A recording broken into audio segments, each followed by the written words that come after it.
Hello नमस्कार दोस्तों, स्वागत है आपका अपने इस यूट्यूब चैनल के अंदर। आज हम बात करने वाले हैं सेकंड ईयर एग्ज़ाम के जो है राजस्थान इतिहास का सर्वेक्षण जो है इतिहास के जो दूसरा पेपर आपके लिए रहने वाला है, उसी की बात हम करने वाले हैं इस वीडियो के अंदर। ठीक है, तो बहुत ही इंपॉर्टेंट सब्जेक्ट है ये कॉम्पिटिटिव एग्ज़ाम की दृष्टि से भी, और आपकी जो है सेकंड ईयर एग्ज़ाम में भी ये बहुत ही इंपॉर्टेंट रोल प्ले करता है। तो राजस्थान की हिस्ट्री से संबंधित आज का वीडियो हम देखने वाले हैं और शॉर्ट प्रश्न करने वाले हैं। ठीक है, चैनल को सब्सक्राइब कर लेना। टेलीग्राम की लिंक आपको डिस्क्रिप्शन में मिल जाएगी, वहाँ से टेलीग्राम ज्वाइन कर लेना। आपके एग्ज़ाम के पेपर्स, नोट्स, सारी चीज़ें हम वहाँ पे प्रोवाइड करवाते हैं। ठीक है, तो सबसे पहला प्रश्न देखते हैं कि श्रृंगी ऋषि शिलालेख की तिथि बताइए। ठीक है, तो ये प्रश्न ऐसे ही प्रश्न आते हैं डायरेक्ट, जो छोटे छोटे वाले प्रश्न हैं।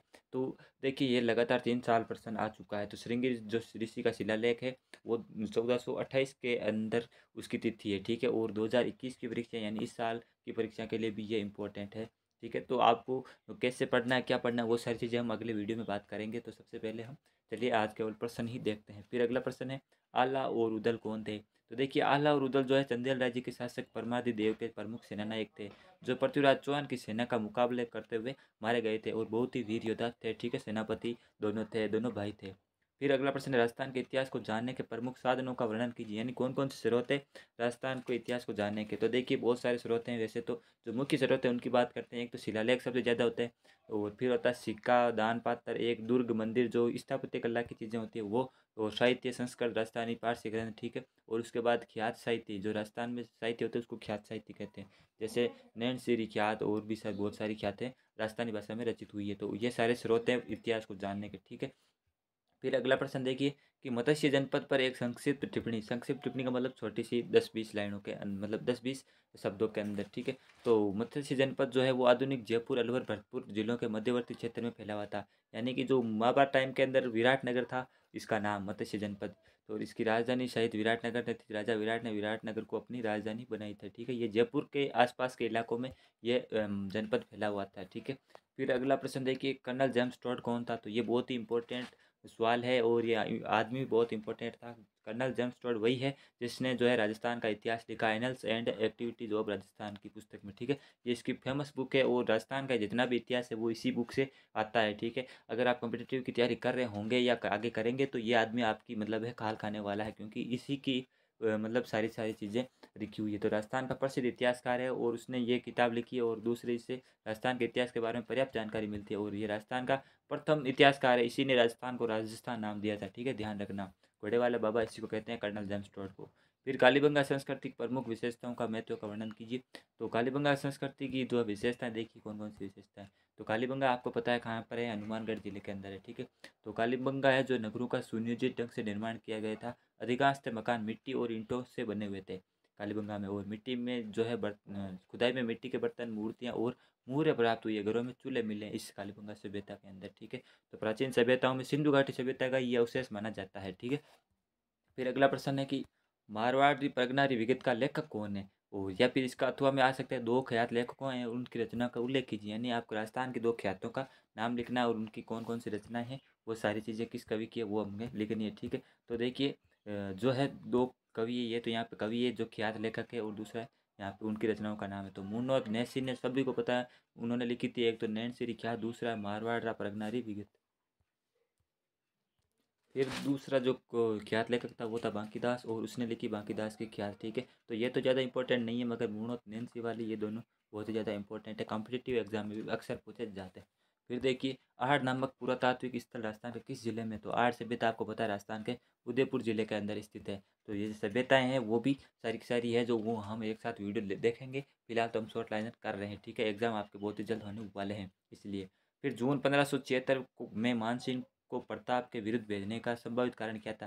तो ये हल्दीघाटी युद्ध की बात हो रही है। जो हल्दीघाटी युद्ध में अकबर का सेनापति था वो मान सिंह था, और जो प्रताप के विरुद्ध इसको क्यों भेजा गया था, इसको कारण पूछा है। तो इसका कारण देखिए, मान सिंह जो मुगल साम्राज्य का एक अनुभवी, योग्य और स्वामी भक्त सेनापति था, यानी अकबर इस पर बहुत ज़्यादा भरोसा करता था।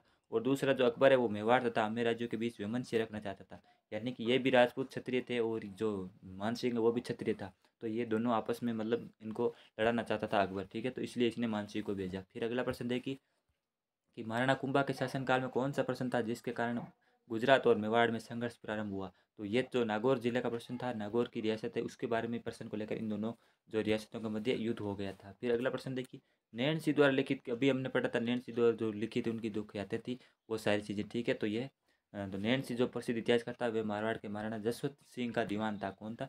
ये नैन्सी, ठीक है। उसके जो ग्रंथ है वो अभी हमने पीछे देख लिए थे। फिर अगला प्रश्न देखिए, सूर्यमल मिश्रण द्वारा रचित किन्हीं दो ग्रंथों के नाम लिखिए। अब सूर्यमल मिश्रण के जो ग्रंथ है बहुत ही ज़्यादा इंपॉर्टेंट है। तो इनके दो ग्रंथ है, एक तो वंश भास्कर और वीर सतसई, ठीक है। इनको याद करने का तरीके देखिए, भास्कर, भास्कर किसका पर्यायवाची? सूर्य का है, तो सूर्य कौन है? सूर्यमल मिश्रण, ठीक है। ये तो आप अभी कभी नहीं भूलोगे। और दूसरा है वीर सतसई, ठीक है, ध्यान रखिएगा।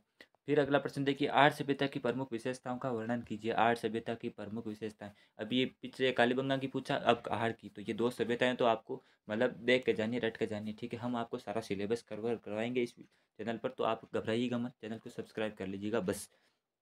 तो आर्ट सभ्यता की देखिए विशेषता, एक तो कच्चे ईंटों से मकान बनाना, दूसरा मिट्टी के सुंदर बर्तन बनाना, और तीसरा आभूषणों का निर्माण, ताम्र उद्योग व रंगाई छपाई में उन्नत उद्योग यहाँ पे आर्ट सभ्यता के अंदर स्थित है, ठीक है। अब आर्ट सभ्यता और ये सारी चीज़ें इसकी विशेषता हो गई। फिर देखिए आर्ट का क्या सांस्कृतिक महत्व है। सांस्कृतिक महत्व पूछा आर्ट का, तो ये सभ्यता एवं संस्कृति उन्नत थी। ये लाल काले रंग के बर्तनों वाली संस्कृति का एक प्रमुख केंद्र था। यहाँ जो तांबे का उद्योग और रंगाई छपाई का उद्योग उन्नत है। बाकी किसी जगह पर मतलब तांबे का इतना उद्योग नहीं था, और नई रंगाई छपाई के लिए कोई उद्योग विकसित थे, मगर आर्ट में ये सारी चीज़ें विकसित थी। और मकानों को गंदा पानी निकालने की नालियाँ बनी हुई थी। हालांकि ये तो कालीबंगा में भी बनी हुई थी, मगर आर्ट में थोड़ी मतलब ज़्यादा मात्रा में थी। फिर अगला प्रश्न देखिए, बीकानेर के शासक राय सिंह के मुगलों के साथ संबंधों का वर्णन कीजिए। जो बीकानेर का शासक राय सिंह था वो मतलब मुगलों का एक मतलब आप कह सकते हैं सेवक था। तो उसने क्या किया, जो सम्राट अकबर और जहांगीर उसकी निष्ठापूर्वक सेवक की, और उन्होंने मुगल साम्राज्य के विद्रोहियों का दमन किया और मुगल साम्राज्य की सुरक्षा में योगदान दिया, ठीक है। तो ये जो राय सिंह शासक था बीकानेर का, उसने जो है मुगलों की सेवा की थी काफ़ी समय तक, दो सम्राटों की, ठीक है। फिर अगला प्रश्न देखिए, गुर्जर प्रतिहारों के उदय के बारे में वर्णन कीजिए। तो ये ऐसे प्रश्न आते हैं कि गुर्जर प्रतिहार के जो उदय के क्या कारण थे, मतलब कौन कौन से मत है, जो राठौड़ वंश है उनकी क्या उदय के क्या कारण होते थे, ठीक है। इस प्रकार प्रश्न भी आते हैं। तो इनके जो उदय के कारण है वो देखिए कौन कौन से इनके मत है उदय के से संबंधित। वह एक तो गुर्जर प्रतिहार विदेशी है, कुछ लोग कहते हैं, कुछ इतिहासकार कहते हैं। दूसरे कुछ लोग कहते हैं गुर्जर प्रतिहार भारतीय थे। कुछ विद्वानों के अनुसार गुर्जर प्रतिहार सूर्यवंशी क्षत्रिय थे, जो अपने को लक्ष्मण का वंशज मानते थे, गुर्जर प्रतिहार वाले, ठीक है। और इन्होंने राजस्थान के अंदर अनेक ही जो है स्थापत्य कला का निर्माण करवाया था, ठीक है। वो भी हम आगे जैसे जैसे प्रश्न बढ़ेंगे वैसे वैसे हम देखते चलेंगे। फिर अगला प्रश्न आता है खानवा का युद्ध, बहुत ही इंपॉर्टेंट है। खानवा का युद्ध जो है कि जो 1527 को हुआ था। इसकी एक ट्रिक है, जो बाबर ने युद्ध लड़े थे वो हम अभी आगे चर्चा करेंगे। तो खानवा का युद्ध फिलहाल देख लेते हैं। 17 मार्च 1527 को हुआ था। ये बाबर और मेवाड़ के शासक राणा सांगा के बीच हुआ था, ठीक है। खानवा का युद्ध हुआ, इस युद्ध में राणा सांगा की निर्णायक पराजय हो गई, और जो है बाबर इसमें विजय हो गया था, ठीक है। इसी के बाद कहा जाता है कि जो भारत में मुगल सत्ता की स्थापना होनी चालू हो गई थी, ठीक है। फिर हमीर महाकाव्य का प्रश्न आता है, बहुत ही इंपॉर्टेंट है, रट के रख लीजिएगा। हमीर महाकाव्य क्या था? तो देखिए हमीर महाकाव्य बहुत ही बड़ा मतलब ग्रंथ है। उसकी रचना जयचंद्र सूरी ने की थी, जयचंद्र सूरी ने। और इससे रणथंभौर के शासक हमीर और अलाउद्दीन के बीच संघर्ष की जानकारी मिलती है। जो पद्मिनी रानी पद्मावती वाला साका वगैरह हुआ था, उसकी जानकारी भी इसमें मिलती है, ठीक है। फिर अगला प्रश्न देखिए, राजपूत उत्पत्ति के विभिन्न मतों का उल्लेख कीजिए। जैसे अभी पीछा ही जो 2% पीछे ही हमने पढ़ा था गुर्जर प्रतिहार उत्पत्ति के बारे में, और अभी राजपूत उत्पत्ति के बारे में पूछ लिया कौन कौन से मत है। तो यहाँ पे 4-5 मत आते हैं। तो कुछ लोग कहते हैं कि वैदिक क्षत्रियों की संतान है, और दूसरा कुछ लोग कहते हैं कि अग्निकुंड से इनकी उत्पत्ति हुई है। अभी ये जो अग्निकुंड वाला सिद्धांत है वो आपको आगे देखने को मिलेगा, ठीक है। प्रश्न आ सकता है कि अग्निकुंड सिद्धांत का जो है उसका वर्णन कीजिए राजपूत की, ठीक है। तो वो भी हम आगे देखेंगे निम्नात्मक प्रश्नों में। फिर तीसरा मत आता है ब्राह्मणों से उत्पत्ति। चौथा मत आता है विदेशियों की संतान है। कुछ लोग कहते हैं ये सूर्य व चंद्रवंशी है, ठीक है। तो ये अलग अलग मत है कि जो राजपूतों की उत्पत्ति से संबंधित, ठीक है।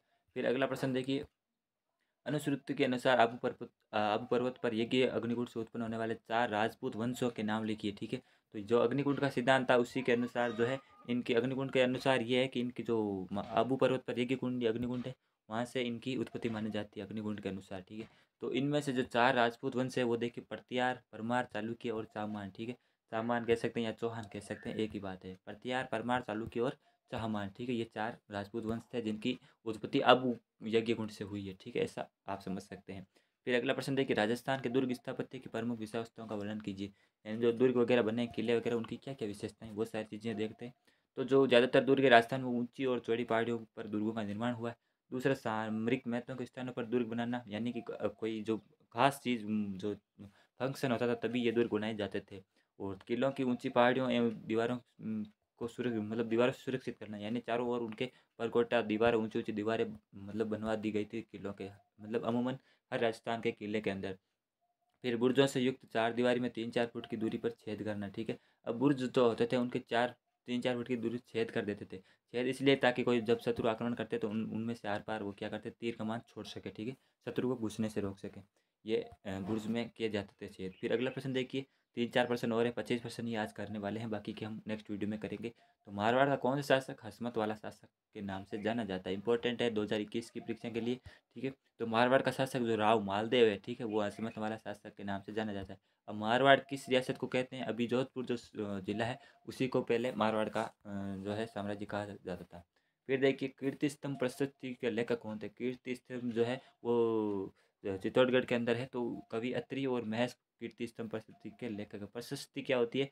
जो मतलब कोई स्मारक बना हुआ होता है, जैसे कीर्ति स्तंभ की बात कर लेते हैं तो इसके साइड के अंदर एक पत्थर से बना हुआ कुछ मतलब एक पत्र होता है, उस पर लिखा होता है कि इसका निर्माण इसने इसने करवाया। जैसे अभी हम कभी मंदिरों वगैरह में देखते हैं ना, तो उसी को प्रशस्ति कहा जाता है, ठीक है। ये भी एक इतिहास के जानने का स्रोत होता है। अभी हमने पहले प्रश्न ही इसके बारे में देखा था। फिर अगला प्रश्न देखिए, आमेर के उस राजा का नाम बताइए जिसने 1622 से 67 ईस्वी तक अपने शासनकाल के दौरान 3 मुगल सम्राटों को अपनी सेवाएं दी। बहुत ही इंपॉर्टेंट प्रश्न है ये, ज़्यादातर एसएससी एग्जाम में या फिर राजस्थान के हर कम्पिटेटिव एग्जाम में पूछने का बहुत ज़्यादा चांस बनता है। बीएसटीसी में तो कई बार ऐसा प्रश्न आता है कि वो कौन सा राजा था जिसने 3 मुगल सम्राटों को अपनी सेवाएं दी। और एक इसी का उल्टा प्रश्न बनता है कि सबसे ज़्यादा जो है मुगल सम्राटों का शासनकाल किस आमेर के राजा ने देखा? तो वो तो सवाई जय सिंह ने ज़्यादा शासनकाल देखा था, और जो मिर्ज़ा राजा जय सिंह है उन्होंने 3 मुगल सम्राटों का शासन देखा था, ठीक है। तो सवाई जय सिंह ने 7 मुगल सम्राटों का शासन देखा था, ध्यान रखना। और मिर्ज़ा राजा जय सिंह ने 3 मुगल सम्राटों का शासन देखा था, ध्यान रखना, याद रखना, इंपॉर्टेंट है। फिर अगला लास्ट प्रश्न देखते हैं आज के लिए कि उन 2 साक्ष्यों का उल्लेख कीजिए जिनसे यह पता चलता है कि मौर्यों का राजस्थान से संबंध यानी कि जो मौर्य वंश है वो राजस्थान, अशोक गहलोत वाला जो मौर्य था उनका संबंध राजस्थान से। इसका क्या प्रमाण है? इसका प्रमाण है एक तो बेराट का शिलालेख, ठीक है। बेराट कहाँ है? जयपुर में। और भाबरू शिलालेख, यहाँ पे शिलालेख में अंदर यहाँ पे और भी ज़्यादा चीज़ें मिलती है, विराटनगर का वगैरह, विराटनगर को ही बेराट कहते हैं, ठीक है। तो ये 2 शिलालेख है जिनसे पता चलता है कि जो सम्राट अशोक है उसका संबंध राजस्थान से भी था, यानी कि उनका जो साम्राज्य था वो राजस्थान के अंदर था। फिर 2-3 प्रश्न और देख लेते हैं जाते जाते। रणछोड़ भट्ट द्वारा रचित प्रशस्ति का नाम? रणछोड़ भट्ट की जो प्रशस्ति है राज प्रशस्ति है, इंपॉर्टेंट है, और ये दुनिया की सबसे बड़ी प्रशस्ति मानी जाती है, राज प्रशस्ति, ठीक है। फिर नागभट्ट द्वितीय की 2 उपलब्धियों का उल्लेख कीजिए। नागभट्ट द्वितीय जो है उसने कन्नौज नरेश चक्रा युद्ध को पराजित कर कन्नौज पर अधिकार कर लिया, और दूसरा उसने बंगाल के शासक धर्मपाल को पराजित कर दिया था। ये इसकी 2 उपलब्धियाँ थी।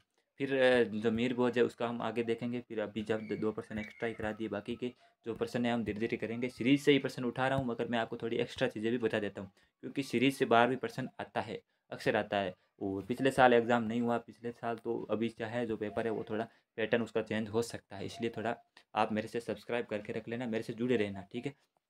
तो फिर बेस्ट ऑफ लक आपके एग्ज़ाम के लिए। मिलते हैं। जय हिंद, जय भारत।